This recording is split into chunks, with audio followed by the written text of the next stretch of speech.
రాష్ట్రంలో మండిపోతున్న ఎండలతో పాటు రాజకీయ వేడి సైతం అంతకంతకు పెరిగిపోతోంది. పోలింగ్కు సమయం సమీపిస్తున్న కొద్దీ ప్రధాన పార్టీల అభ్యర్థులు ప్రచార జోరు పెంచుతున్నారు. సభలు, సమావేశాలు, ఇంటింటి ప్రచారాలతో ఓట్ల వేట కొనసాగిస్తున్నారు. సార్వత్రిక సమరం హోరాహోరీగా సాగుతోంది. రాష్ట్రంలో లోక్సభ ఎన్నికల ప్రచారం హోరెత్తుతోంది. మల్కాజ్గిరి పార్లమెంటు పరిధిలోని కంటోన్మెంట్లో కాంగ్రెస్ ఎంపీ అభ్యర్థి సునీతా మహేందర్ రెడ్డి రోడ్ షో నిర్వహించారు. లోక్సభ స్థానం సహా కంటోన్మెంట్లో ఉప ఎన్నికలోనూ కాంగ్రెస్ను ఆదరించాలని ఆమె కోరారు. నల్గొండ కాంగ్రెస్ ఎంపీ అభ్యర్థి రఘువీర్ రెడ్డికి మద్దతుగా మాజీ మంత్రి జానారెడ్డి సూర్యాపేట జిల్లాలోని పలు మండలాల్లో కార్యకర్తల సమావేశాలు నిర్వహించారు.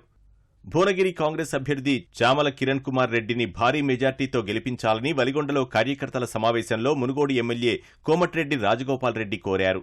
నిజామాబాద్ లోక్సభ పరిధిలోని కోరుట్లలో ఇవాళ నిర్వహించనున్న జనజాతర సభ ఏర్పాట్లను కాంగ్రెస్ అభ్యర్థి జీవన్ రెడ్డి పరిశీలించారు. ఖమ్మం జిల్లా వైరాలో కాంగ్రెస్ ఎంపీ అభ్యర్థి రామసహాయం రఘురాం రెడ్డికి మద్దతుగా ఉప ముఖ్యమంత్రి భట్టి విక్రమార్క, పొంగులేటి శ్రీనివాసరెడ్డి రోడ్ షో నిర్వహించారు.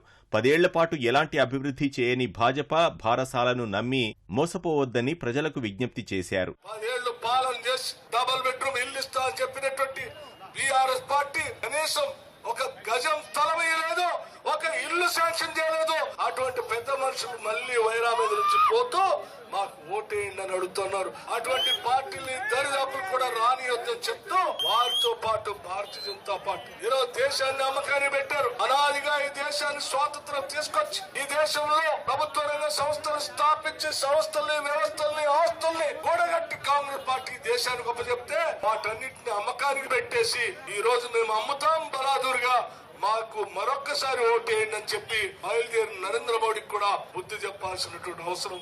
చేవెళ్ల లోక్సభ పరిధిలోని శంకర్పల్లిలో భారాస కార్యకర్తల సమావేశంలో పాల్గొన్న మాజీ మంత్రి సబితా ఇంద్రారెడ్డి పార్టీ అభ్యర్థి కాసాని జ్ఞానేశ్వర్ గెలుపు కోసం కృషి చేయాలని కోరారు. నల్గొండ భారాస ఎంపీ అభ్యర్థి కంచర్ల కృష్ణారెడ్డికి మద్దతుగా సూర్యాపేటలో మాజీ మంత్రి జగదీష్ రెడ్డి ఇంటింటి ప్రచారం నిర్వహించారు. ఖమ్మంలో భారాస ఎంపీ అభ్యర్థి నామా నాగేశ్వరరావు ప్రచారంలో దూసుకుపోతున్నారు. ఆటో కార్మికులతో మాట్లాడి వారి సమస్యలు అడిగి తెలుసుకున్నారు. కాసేపు ఆటో నడిపి శ్రేణులను ఉత్సాహపరిచారు. సిద్దిపేట జిల్లా జగదేవ్పూర్లో మెదక్ పార్లమెంట్ అభ్యర్థి వెంకట్రామరెడ్డికి మద్దతుగా నిర్వహించిన రోడ్ షోలో మాజీ మంత్రి హరీష్ రావు పాల్గొన్నారు. కాంగ్రెస్ ప్రభుత్వంలో ఉదయం లేస్తే తిట్లు, లేకుంటే అబద్దాలతోనే రోజు నడుస్తోందని విమర్శించారు. కేసీఆర్ ఇంటి మీద వాళ్ళే కాకట మా ఇంటి మీద వాళ్ళొద్దు అని మాట్లాడింది. నేను అడుగుతున్నా రేవంత్ రెడ్డి, మాటలు ముద్దుగా చెప్తావు, నీవు చేస్తలు చక్కగా లేవు. ఆ ఇంటి మీద వాళ్ళే కాక ఈ ఇంటి మీద వాళ్ళని అన్నావు కదా. మరి నీ చేవెళ్ల ఎంపీ అభ్యర్థి రంజిత్ రెడ్డి ఎవరు? నీ మల్కాజ్గిరి అభ్యర్థి సునీతా మహేందర్ రెడ్డి ఎవరు? నీ వరంగల్ అభ్యర్థి కడియం కావ్య శ్రీహరి ఎవరు? సికింద్రాబాద్ లో పోటీ చేస్తున్న దానం నాగేందర్ ఎవరు? కాకులను వాళ్ళని అన్నావు, గద్దల లెక్కపోయినావు రేవంత్ రెడ్డి. అన్ని అబద్దాలు. ఆయన మాటలు ఒక్కటి కూడా నమ్మకట్టు ఉండదు. దుబ్బాకల గెలవనోడివి, దుబ్బాకల సేవ చేయనోడివి రేపు గజ్వేల్లో చేస్తావా? అది ఉత్తమ మాట. అందువల్ల దయచేసి బీజేపీ నుండి బీజేపీ అభ్యర్థిని గిట్ట నమ్మితే నీళ్లు లేని బాయిలో దుక్కినట్టు అవుతుంది. రంగారెడ్డి జిల్లా చేవెళ్లలో నిర్వహించిన రైతు సమ్మేళనంలో భాజపా ఎంపీ అభ్యర్థి కొండా విశ్వేశ్వర్రెడ్డి పాల్గొన్నారు. మల్కాజ్గిరిలో భాజపా ఎంపీ అభ్యర్థి ఈటెల రాజేందర్ రోడ్ షో నిర్వహించారు. కాంగ్రెస్ తలకిందుగా తపస్సు చేసినా ఇచ్చిన హామీలను నెరవేర్చలేదని, రాహుల్ గాంధీ ఎప్పటికీ ప్రధాని కాలేరని విమర్శించారు. పెద్దపల్లి భాజపా అభ్యర్థి గోమాస శ్రీనివాస్ కు మద్దతుగా గోదావరి ఖనిలో జిల్లా భాజపా అధ్యక్షులు సునీల్ రెడ్డి, కందుల సంధ్యారాణి ఇంటింటి ప్రచారం నిర్వహించారు. వినూత్న రీతిలో చెప్పులు కుడుతూ, బట్టలు ఇస్త్రీ చేస్తూ ప్రచారం చేపట్టారు. భువనగిరి లోక్సభ భాజపా అభ్యర్థి బూర నర్సయ్య యాదగిరిగుట్టలోని పలు వార్డుల్లో ఇంటింటి ప్రచారం నిర్వహించారు. గోడం నగేష్ కు మద్దతుగా ఎమ్మెల్యే రామారావు పటేల్, పాయల్ శంకర్ నిర్మల్ జిల్లా భైన్సాలో ఎన్నికల ప్రచారం చేపట్టారు.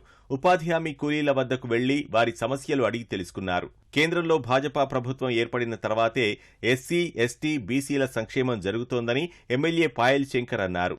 కాంగ్రెస్ ప్రభుత్వం దేశాన్ని పరిపాలించింది, కానీ ఏ రోజు కూడా ఈ సంఖ్యలో బీసీలు కేంద్ర మంత్రులుగా లేకుండా ఎన్నో రాష్ట్రాలకు గవర్నర్లైంది.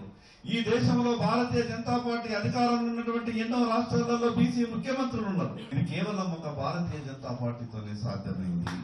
ఏ రాజకీయ పార్టీ అయితే బీసీల గురించి ఆలోచిస్తున్నదో, ఏ రాజకీయ పార్టీ అయితే బీసీలకు భవిష్యత్తు కల్పిస్తామని ఒక ఆలోచనతో పనిచేసే ప్రయత్నం చేస్తున్నదో, ఆ రాజకీయ పార్టీకి కుల సంఘాలు కూడా మద్దతు ఇవ్వాల్సిన అవసరం ఉంది.